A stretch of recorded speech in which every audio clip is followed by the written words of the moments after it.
Good morning, everybody, and we are going live Yep. on Facebook. Yes, we are, aren't we live on Facebook now? So I don't need that, right?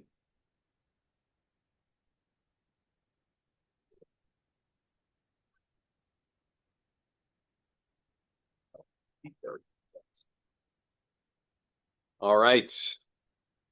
Ready, Maria? Oh. Yeah, we can do that. Where are you? Wait, wait, there we go.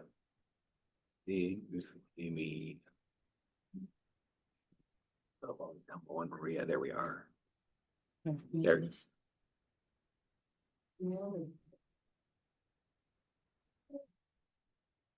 Oh. Good morning, everybody. No. Are you interested in voting for a company? I don't know. You can now market for it. Oh, there we go.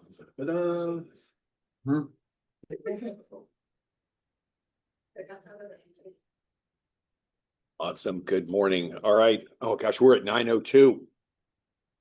All right. Good morning, everybody. Welcome to 1 Million Cups. It is Wednesday, 9:02, and we are ready to get kicked off here. So welcome everybody online and in person. So 1 Million Cups, we were established by the Kauffman Foundation, and the Kauffman Foundation works with communities to support entrepreneurship and education to help people increase their opportunities, allow them to learn and take risks and to own their own success. There are, next slide, please. There we go. There are over 120 chapters across the country. And those chapters are both national and obviously local. And somebody cut off. There we go.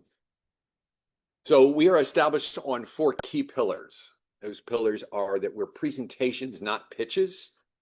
We're here to establish authentic connections. This is not a networking group, but an opportunity to meet and establish relationships. We are run for the community and by the community.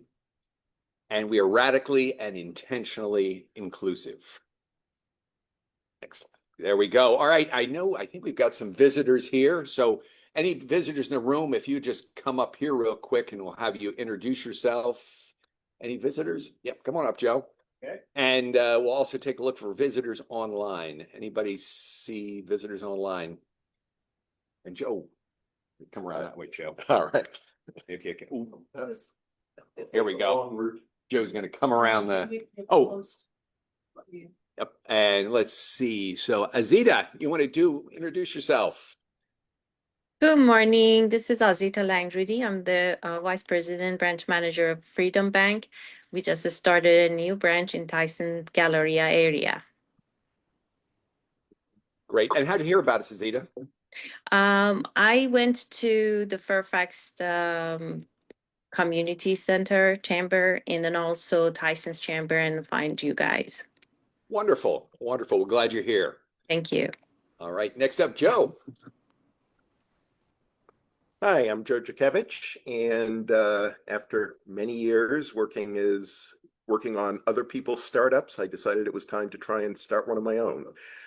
So I'm building something called Morphtown, which is AI photo generation game. And as to how I heard about this, I'm kind of at the point where I started investigating the possibility of accelerators, and George Mason's programs came up, and this came up as a result of that. So great. So the AIs led me to you. Thank you, Joe.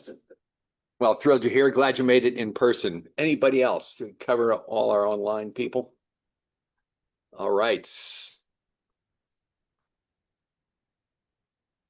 There we go. All right. If you would be so kind as to scan that QR code on the screen. One of the things that we'd like to do is keep track of who attends.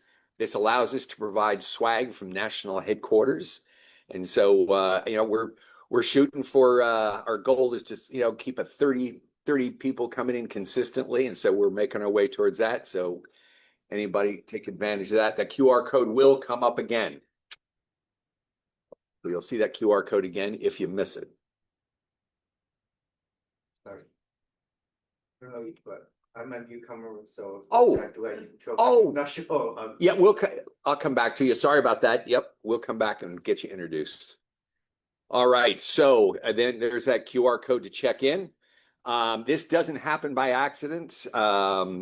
We have an organizing team, which you can see on the screen there. If you are interested in becoming an organizer, we'd love to have you join us to take advantage of that opportunity. So, again, love to have you join us and go. Also, we have a partner. Oops, the Fairfax Chamber of Commerce or Central Fairfax Chamber of Commerce. That's all right. We'll go back. We're good. We also have two sponsors. We have a location sponsor and our coffee sponsor. And our location sponsor, hey Eddie, you want to give us a quick intro?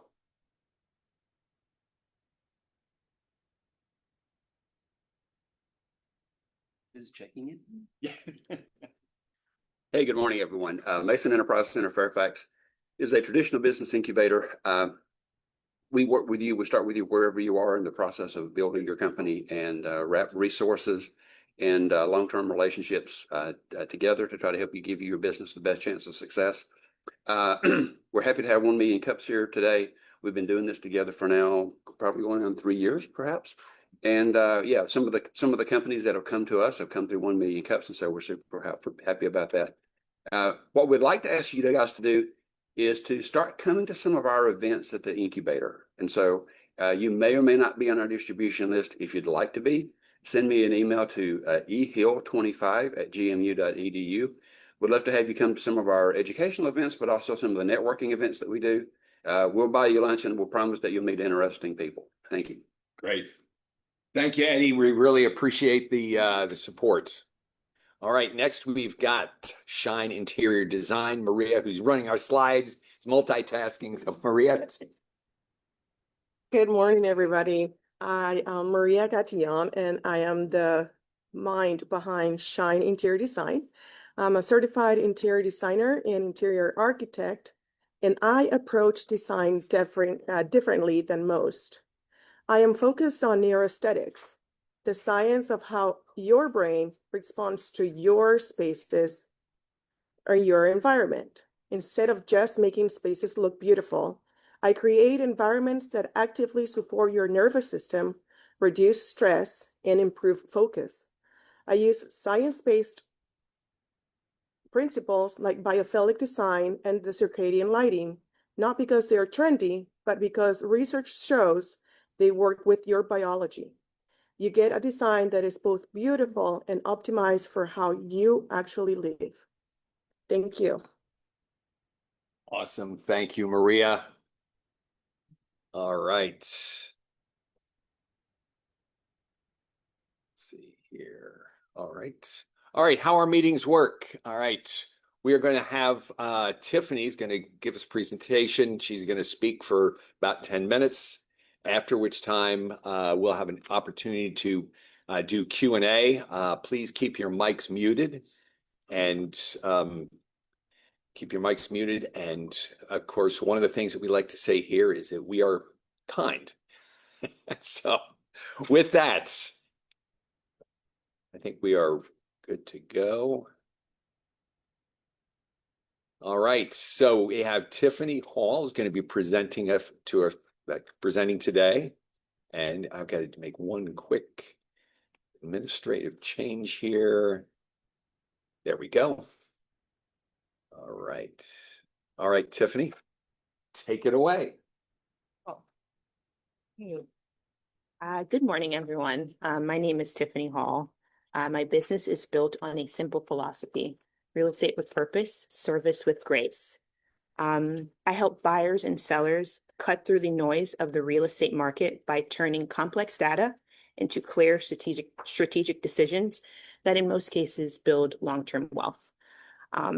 So I'm licensed in Virginia now. I'm focused in the Fairfax County area. Actually, it's also Alexandria City. And I like to approach real estate with a deep market knowledge. So through that, I test market trends and the market activity, which casts a broad net and then even a granular net to help sellers and buyers make strategic decisions.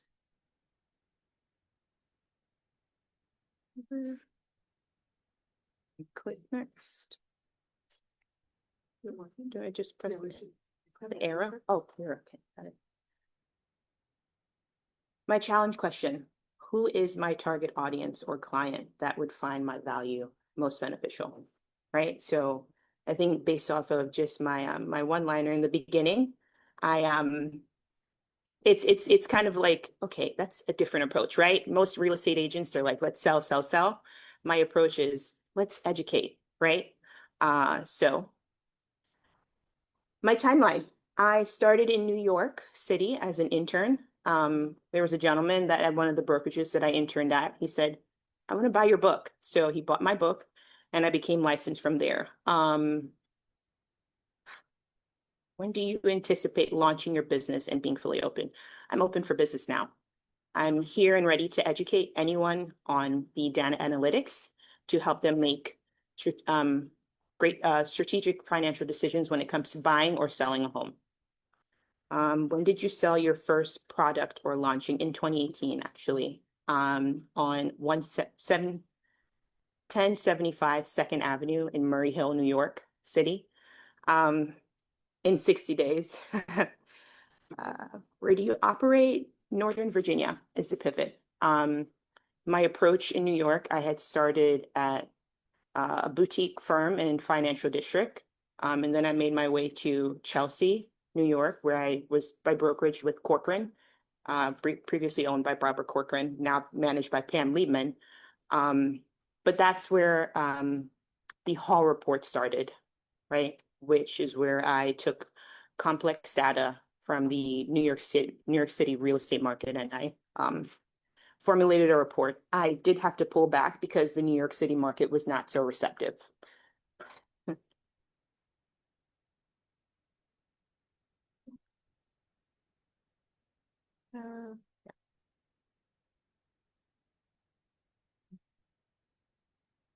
So I generate my revenue now through being a real estate agent, right? Because, okay.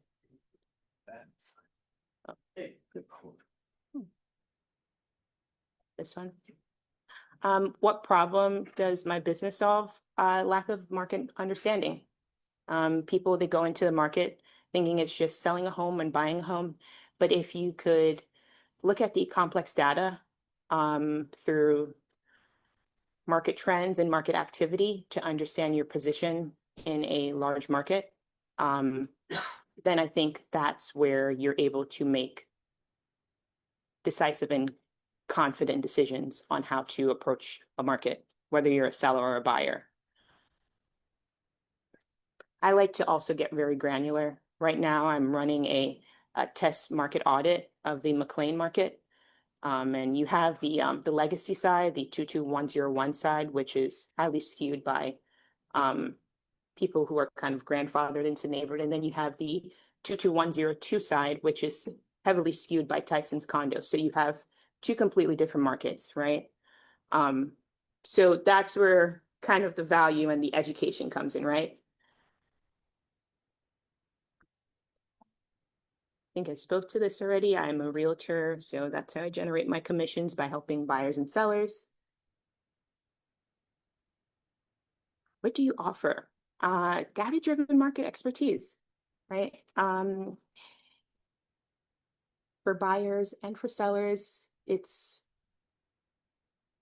not your typical probing, provoking, trying to understand someone's desires and needs to then try to sell them on something.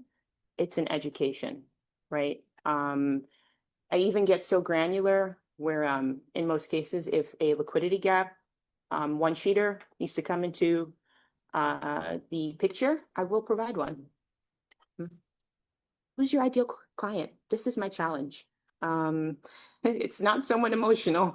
It's someone very numbers driven who want to see something on sheet that will make sense, you know, that they could probably take back to a CPA of some sort or an advisor.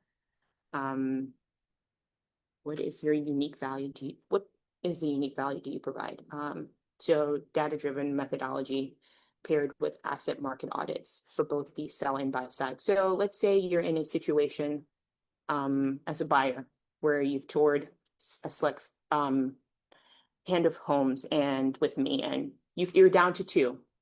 In that case where it's hard to decide, I'll provide a market audit, right? Let's get a little bit more granular and see which one would make most sense 3, 5, 10 years down the line when it comes to resale. Differentiates you. I am not so much sales driven. I know it's a real estate sales, you got to sell, sell, sell. For me, it's what can I provide? Where does the value on my end come in? And can a client walk away knowing that they learned something from an experience with me as a realtor? So this helps my client not only buy or sell home, but also fully understand their position in the market through trusted, actionable data.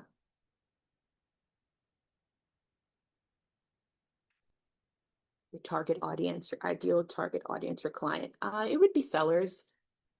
I think someone who the sellers are people who I can kind of be able to evaluate a property prior and then go in with kind of a one-sheeter of some sort, kind of showing them where they are in the market through market activity, which is a wide net, and then get a bit more granular with market trends, which gets down to the nitty-gritties.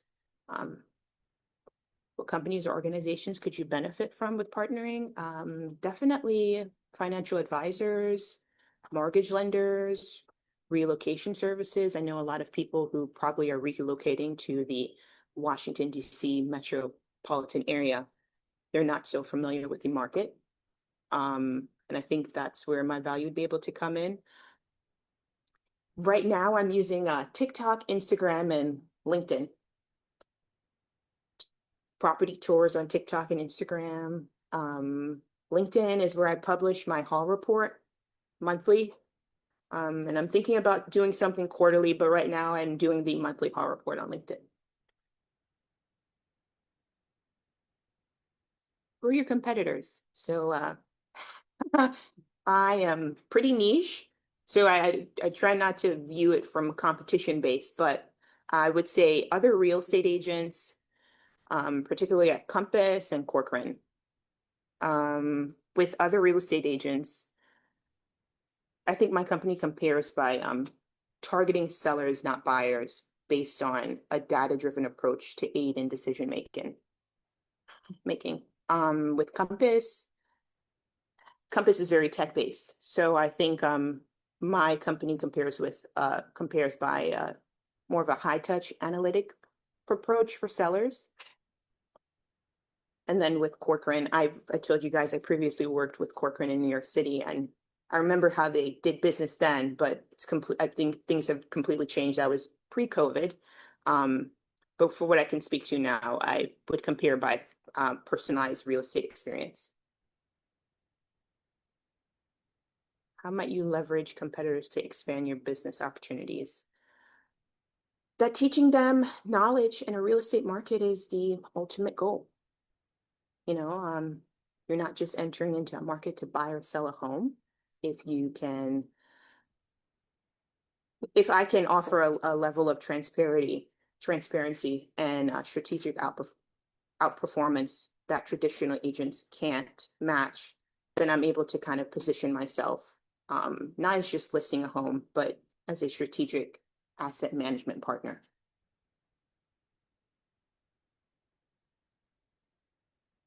And then I'm back to my challenge question. Who is my target client or audience that would find my value I provide most beneficial? Thank you, guys.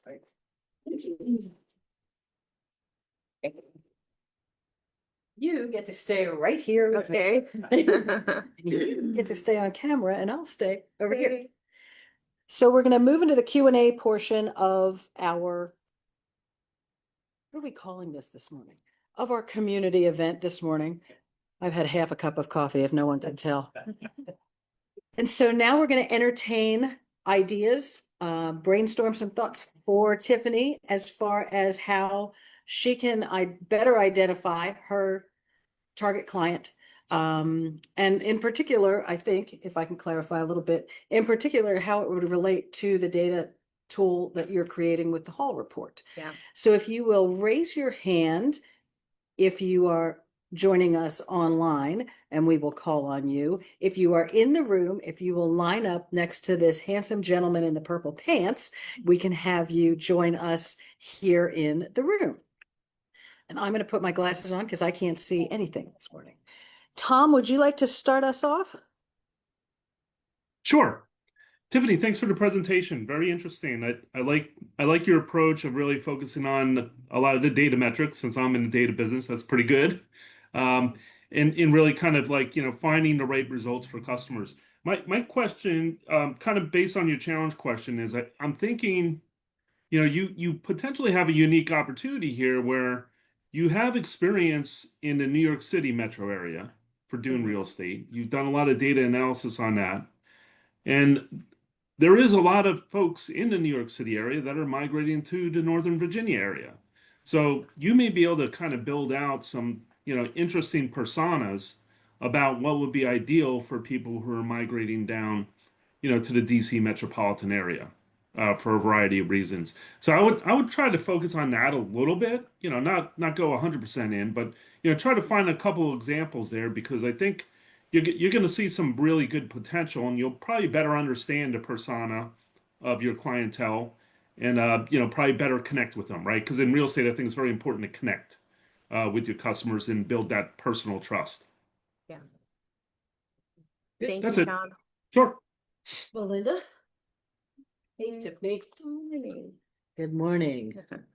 Yeah, I'm on there. Yes. Okay, I wrote down my questions, and they're all sort of the actionable data. I'd like to know what you're talking about, but I also want to know what touch points do you have, and a demographic. Do you want people in their 20s and 30s? Do you want an older market? And I think with TikTok, I've sort of answered my own question, but go ahead. Yeah. Thank you. So I'll start with that last question of what type of market do I want? I think it's more so what type of market finds my value most beneficial. Okay. Because someone young could be just a first-time home buyer, and they don't exactly want to know the data, right? They want they're more so emotion-based. So they don't want to look at the numbers. And then you said your other questions were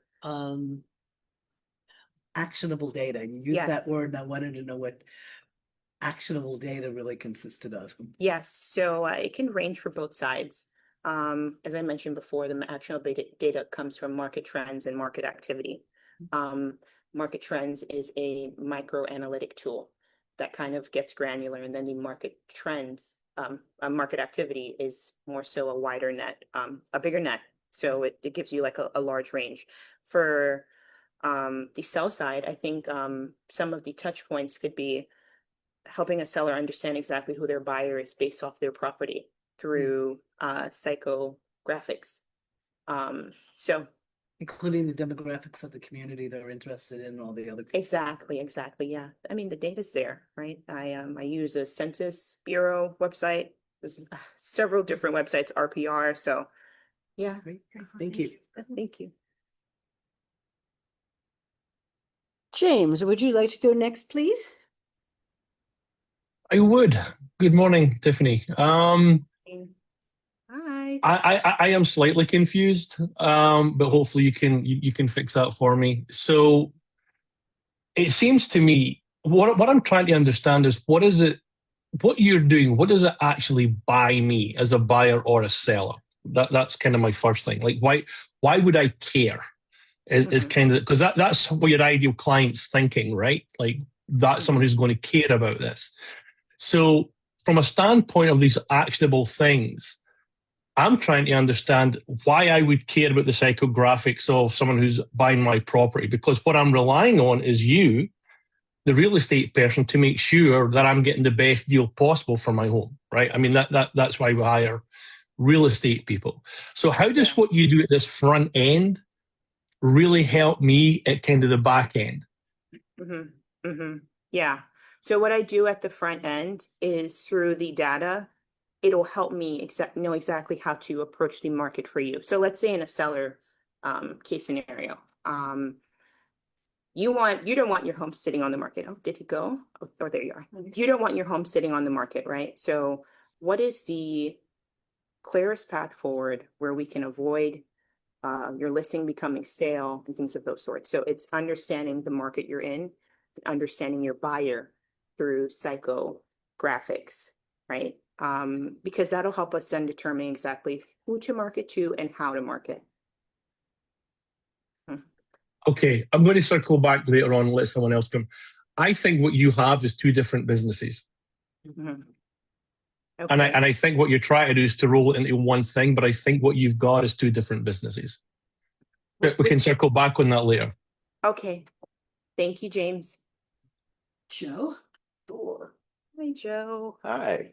Some of my questions have been answered, but I'll move on to my next question then. Yeah. So, if I were to use you to sell my house, what's the nature of the report that I would expect to see from you? And I mean, and what can you tell me about how you put it together in the data sources and things like that? Because I'm a data junkie.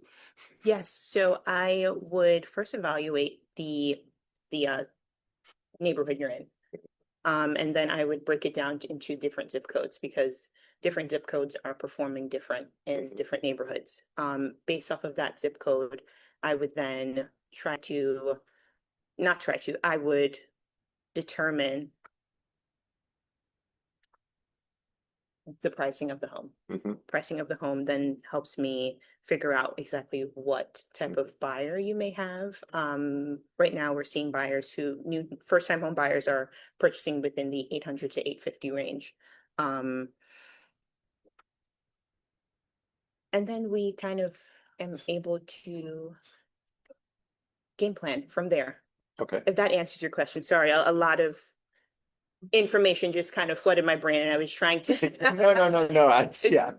put it all together in Sure. Step by step kind Yeah. of. So Okay. Thank you. yeah, absolutely. Thank you so much. Information flooded your brain. I heard the 800 to 850,000 first-time buyer. I've got a queue of folks here in the room, so I'm going to clear this and I'm going to come back to our online questions. Michael, if you would. Actually, I have two clarifying questions in order to answer your question. Okay. Residential or commercial or both? And are you licensed only in Virginia or the DMV? Right now, it's residential. I'm licensed in New York City and Virginia. Okay, thank you. Hi, Tiffany. Thank you. You are doing great. Thank you for sharing all this. Sorry, I'm supposed Yeah. stand close together. My question is, since you are education focused, does your education ever work as a one-to-many? And have you experimented with that as like more of a top of the funnel to help identify people? And then maybe my comment is, I wish you existed when we were looking. And so maybe your couple is an engineer plus an accountant. We're awful, but that might be your like pairing. So we The say first one question to is, one. so it sounds like the report is really customized, right? Like, what would I get if I'm selling my home with you? It's going to be really zoned in. But do you ever do any education where it could work for one-to-many, where like you show, like, oh, I don't know, but if people are not yet ready to engage with a real estate professional, but they are starting to save towards that first home, would they come to a room like this? But is there education that works across many people, or it's so customized, the only way it works is if you engage one-on-one? Yes. Is that a better way to just say? It does. And I've actually began like marketing a webinar, a workshop on my Instagram. So that's just for people who are kind of like just trying to understand, what the process looks like. I don't go right into the data because that'll scare people, but yes, just educating on what the home buying process looks like. Jen? I was going to clear this. Okay, Stephen, if you'd like to go next. I would like to thank James. James triggered a heck of an idea. You're selling real estate, and that's great, fine, and wonderful. I would propose a total 180-degree pivot. Take your data, take your analytics, take your model, and A, develop an app for it. B, maybe develop an AI product for it, okay?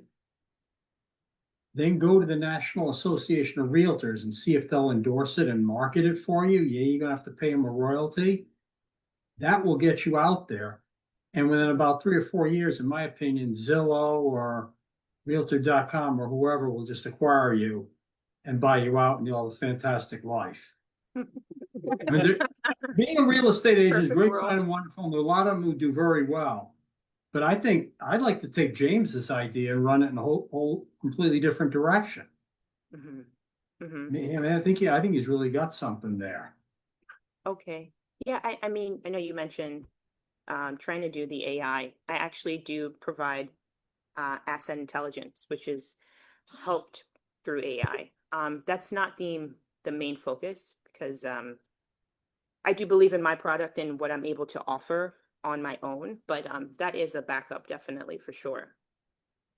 And a But I'll backup, definitely take that it's note gonna for generate probably FVAR. more income for you than anything. I mean, I had a client who developed an app, and they went from zero revenue and zero net worth in the business in February to 10 million in October. And this is probably even bigger potential than that. Yeah. Fingers crossed. I mean, Crossed. that obliterates the commissions you're gonna get by selling real estate completely. Yeah. Thank you, It's a Stephen. whole Thank you, different way to Stephen. go. Okay. Nicole. Appreciate that. It's a great nugget. Hi, and Steve kind of took my thunder, but I'm gonna piggyback off of what he said because he's right. So I see you as I know you've introduced yourself with your title, but to me, you are a data market analyst with a focus on real estate. And so you need to hone into that a little bit more, own it, because data professionals right now are rocking the scene. So what I want you to do is think bigger than the individual seller, because Steve's right, they're going to be able to pay you a certain amount.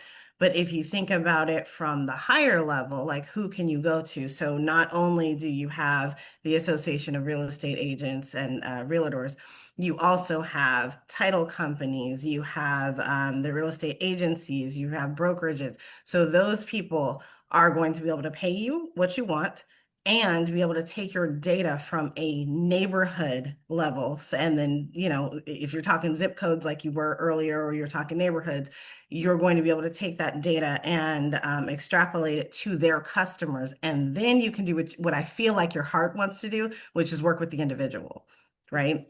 Yes. So that's the way to get there. And then I would love to hang out with you and talk data and tech a whole lot. So we can absolutely do that. I'll put my contact information in there. Thank you, Nicole. I'll hold you to it.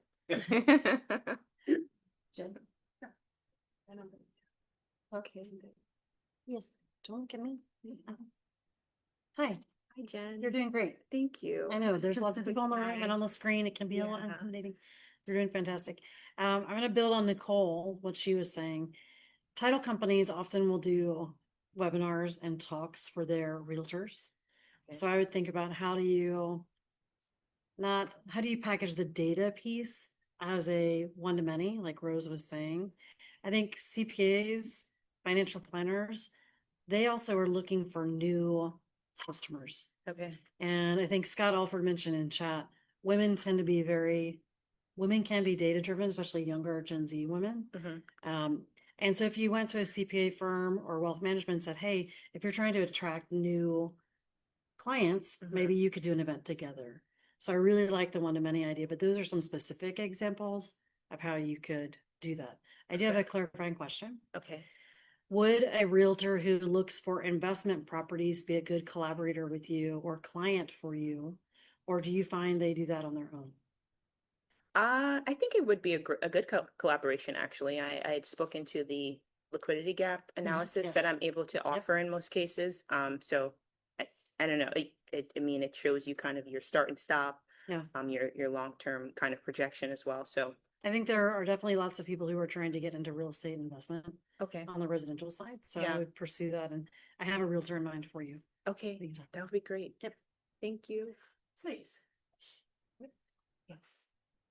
Hi. Hi. Great job. Good morning. I have a question for you. It's more of a clarifying. I guess what I'm interested in is how much does it cost you from a time perspective to do that for each client? And what's your return on investment if I, as a client, decide that I'm going to go in a different direction or you lose the deal? Yes. And is it worth it for you to invest that amount of time into a one? And I like the idea of a one-to-many. And I would imagine that there are real estate agents out there that would actually pay for you to run that kind of data for them, and take that off their plate. And in their way, you've got an income stream, whether they win the deal or not. Right, right. Yes. So, I mean, it takes me several hours. Okay. Several hours. And then for me, I've figured out protection in those cases, whereas I'm just giving someone the data and they're like, hey, I don't want it. Actually, I'm going to go a different direction, a retainer fee. So a retainer fee of at the minimum, maximum 500. And then you said the one-to-one that she had mentioned. Right, the one-to-many, yeah. For I think that's a great idea to be able to do the one-to-many where you're actually doing more education Okay. and getting more realtors involved. I mean, I work with several agents at TTR Sotheby, so I'm pretty familiar with their process. Okay. And I've got a couple of clients that have that I've helped sell their houses for them. Yeah. And it's just a huge investment of time. Yeah. And so I would really think about how can I capitalize on what I'm doing from a time perspective to be able to make money off of that. Okay, yes, yes. And you know, that's something I've actually thought about as well. And Amy had pitched the idea of trying to do a subscription on my hall report. So there's that revenue coming in as well. So no taken. And I'm actively working on it. Okay, Yes. very good. Okay. Thank you. Thanks. Karen and then Sean. Hello and good morning. Hi, Karen. Nice to see you and thanks for doing this presentation. So Karen, do you I mind speaking come up a little from the user focus, user-centered design kind of direction. And so as I listen to your pitch and everything, my focus is always going to be on what's the core problem that you're solving for people. And this kind of goes with what James was talking about, I think. And so I am missing at this point how data and getting educated about from the data perspective helps solve my problem if I'm a seller or a buyer. Because if I'm really getting fundamental as a seller, my core concern is, do I walk away with the money that I want or better in the time frame that I want, as basically as quickly as possible? And then from the buyer's perspective, I want to know that I didn't get ripped off, that I got a good deal, and that I didn't buy a lemon, that this isn't going to come back and bite me in the butt. So those are the really fundamental things. And I'm not seeing how the data helps me get those fundamental things. And the other piece is, do you have proof that your process with the data does a better job of those things? I think if you were to start to connect the data to that fundamental when you're selling and pitching, you'd be able to help people understand how what you do makes that core difference in what you deliver for them. So I'll come back and say, do you have evidence that the data and doing that process really makes a difference in terms of the fundamental money piece for people? Yeah, so I'll say, and just being a numbers girl, you can't argue the numbers, right? I think there's an emotional standpoint, which is understandable, but then there's just kind of understanding the market, which most people don't understand. I'll put it into perspective over a situation that I kind of was met with the other day. I showing this home in McLean, and it's a 6-bedroom, 3-bathroom home sitting at 2,702 square feet. It's sitting on 1.4 acres. There are no homes in the areas that have sold for 1.4 acres, but if you're able to look at the data of what's sold previously, you can analyze, okay, what 6-bedroom, 3-bathroom home has sold at 2,700 square foot, which was a $1.74 million home. But then you also look at the acreage of the land, right? that home that sold was only at 0.67 acres. This is now a 1.4 acre home. So you have about a difference of 0.73 acreage. So then you now hone in on that acreage. What is acreage selling for in McLean? And through that, I was able to find out that it's actually selling for about $350,000 to $400,000 per half an acre. So I think that's what the data can help you understand. So yes. That doesn't tell me how, the money, how does that translate? Does it actually translate into a sale at that higher rate? That's what I'm going for. Like, I appreciate that the data's there, but there's plenty of people in the past who had data and they still didn't come through with the sale. So that's what I'm trying to connect those dots. It's like, how does that product really get to that place where it makes that sale faster and at the higher price? That's it. Yeah. Well, I mean, it'll save you time and energy, you know, and in most cases you won't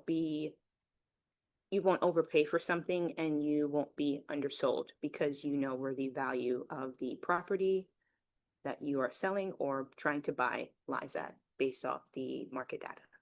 It sounds too managing expectations on both sides for both the realtor and the seller. Yeah. And then the buyer comes in. John, will you wrap us up? So I have a couple of questions in there quick. One of the things is realtors have to do continuing education. So if you came up with a continuing education class, obviously you could involve some of your ideas and concepts and give them an opportunity to learn about you and contact you and integrate your AI and stuff. Another thing that, again, and I can speak from experience, my girlfriend's a very successful realtor. I understand the data you're driving, but at the end of the day, the market is what determines the value of the house. So I could do all the data I want to say that your house is worth $1 million based on data. But if the market only thinks it's worth $900,000, that's what the house is worth. So I just find it interesting. I get what you're saying to find trends and values in real estate. And then as you know, the emotional component, that has no data. Yeah. People just want to go over the ask price by a lot of money to make sure there has no data that drives that. It just is an emotional. And then the last thing, out of curiosity, when you're doing customer acquisition today, I get that you can talk about your skill set, how you're differentiating yourself, but how are you finding clients today? Like, how are you actually finding clients? Yeah, so it's through social media right now, through the call report, and just kind of just being able to put myself out there. I do actively attend networking events and things of those sorts. So yeah, it sounds like that report is your, like people have mentioned, like that's kind of your gold. the brand. Okay. Yeah. I mean, leverage that. Okay. Well, Yeah. sounds very intimidating, the whole. See. James? I'm going to circle back because I can't help myself. We know. I'm also functioning on one cup of coffee. So if I say something here that's stupid, you'll know why. I don't think your client is a home buyer. I think your client is a real estate person, someone who is in real estate. So just run with me on this for a second, right? Yeah. 1.5 million realtors in the US registered. There's roughly 400,000 that actually do it full time. If 1% of those purchased an app and a subscription from you at $5 a month, right? That's a $22,500 a month business. I think that what you've got to figure out, honestly, Tiffany, is how do I take what I build and actually take the parameters around that so I can automate it so that a realtor can actually fill it in themselves, get the data, and then use that data to close more sales. What they want to do is increase their close rate, right? Yeah. And if you can help them do that in a way that falls within your value system, your ethics, right? I'm not saying do something that's not ethical for you, right? I think that is a much better play because realtors will instinctively get the value of it versus me as a buyer. I don't want to seem mean. I don't care about your report. I don't care. Yeah. I care about getting the best deal for my house, and I'm paying a realtor to make sure that happens. They care about close rates. They care about getting the best deal. So if you can figure out a way to do this. And I think having an app-based thing might work for you. I don't know. But I think your market is realtors. I don't think it's people like us buying who are selling homes personally. All right. And I'm more than happy to spend time with you and kind of talk through what that might look like at a kind of higher level in execution. But I think you need to kind of think away from the client being a buyer seller to being who's going to use this application in volume. And that's the play. You've got to figure out how to create this as a volume play. And I think what Jen and the rest have said about doing a one-to-many, do webinars, but do it aiming at realtors. Do it. This is how you're going to increase sales. You're going to get better close rates. You're going to create more value for your client. They'll jump all over that. And if it's a subscription at $5 a month, they'll do that shit all day long. Yeah. All day long. Yeah. Okay. Yeah. And you know, I want to just mention something. I'm not discounting the typical real estate agent's approach to real estate, right? With trying to get a seller the best value for their home, the highest price, almost as a compounded skill on top of that could possibly land you even a better sale than if someone typically took the typical real estate route. So okay, I think for this just there's a little bit of pivot and a little bit of positioning. Okay. Yes. I have Thank you, Melinda James. here in the room, and then Nicole and Colleen online. And if you can keep the questions tight, we're going to wrap up with these three. Couple of comments really quickly. My husband and I are relatively new home buyers. Home Congratulations. inspectors are somebody that you need to tie to. The other thing is we bought a house, so we tried to do as much research and everything else, and I'm a data geek too. Yeah. But we missed things.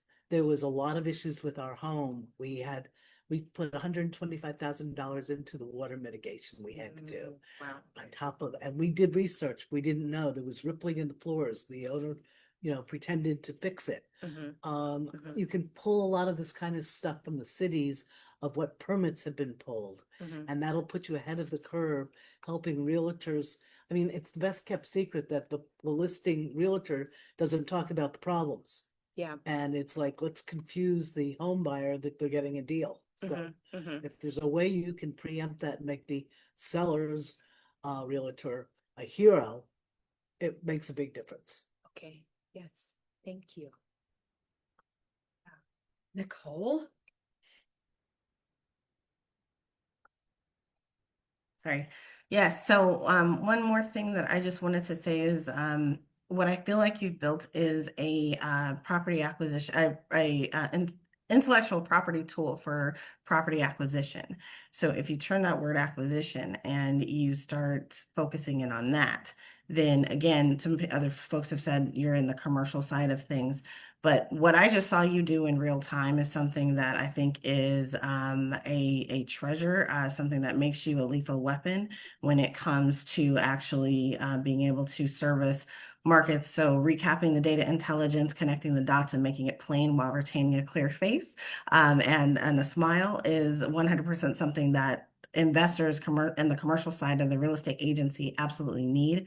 You can become a lethal weapon for property acquisition. Alrighty. Thank you so much, Nicole. Colleen? I just wanted to add, and this idea of people talking about apps and how you could, monetize a product.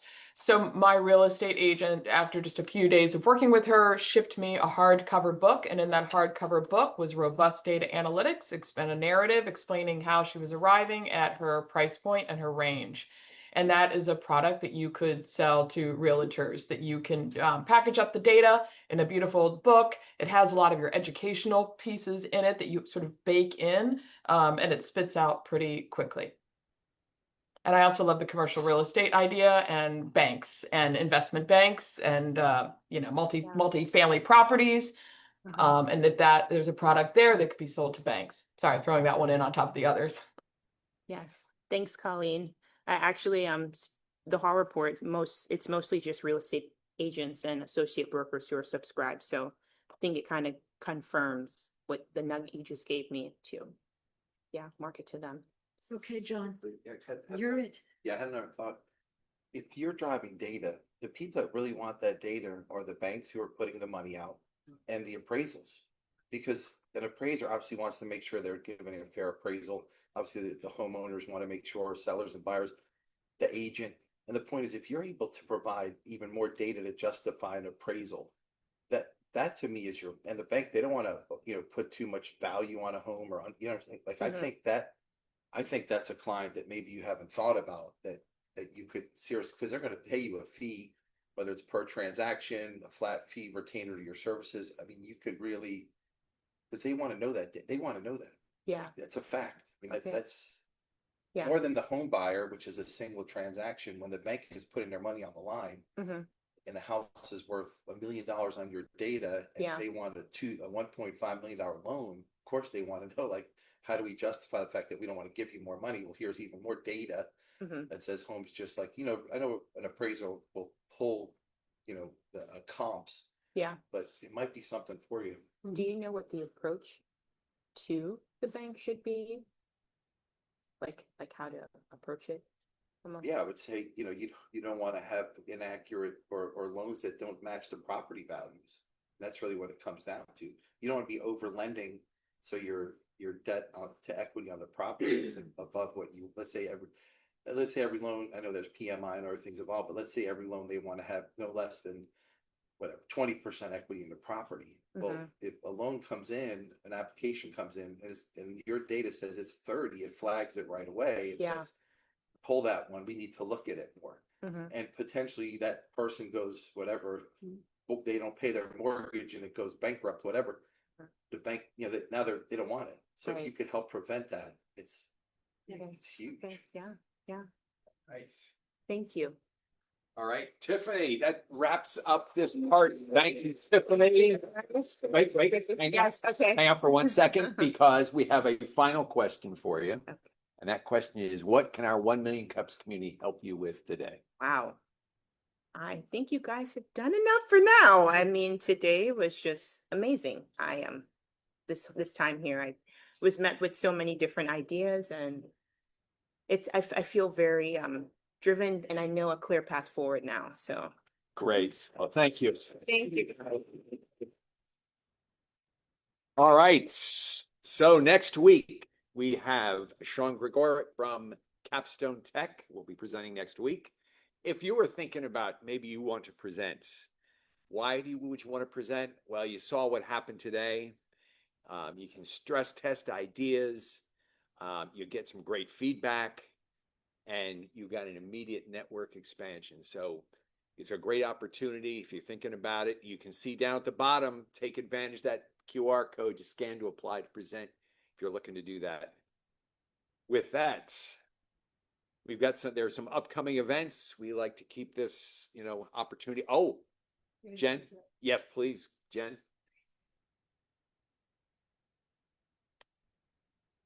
So for folks in the room or online, NABO, the National Association of Women Business Owners, has a Wisdom and Wine event June 23rd.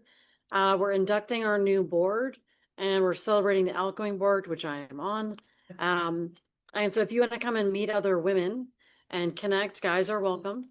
But it's a fantastic event. It's casual, but also done with intention. It's at Patsy's in Tyson's. So do come to that. It's lots of fun. And it's this will be the last one of the summer before we kick back up. So don't miss out. Awesome. Thank you, Jen. So you can come and watch Jen wrap up her time at Novel. And take advantage of all those events. Presenter schedule coming up. We've got some opportunities open on June 17th and then in July. So please, if you're looking to present, take advantage of that, and love have people show up in person and online.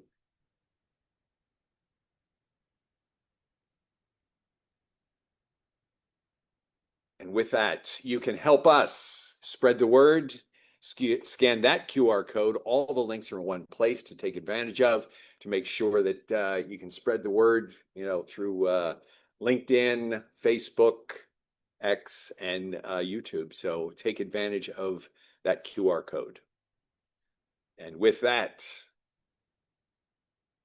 stick around for a while. That wraps up the meeting. Thank you, everybody, for being in person and online. And to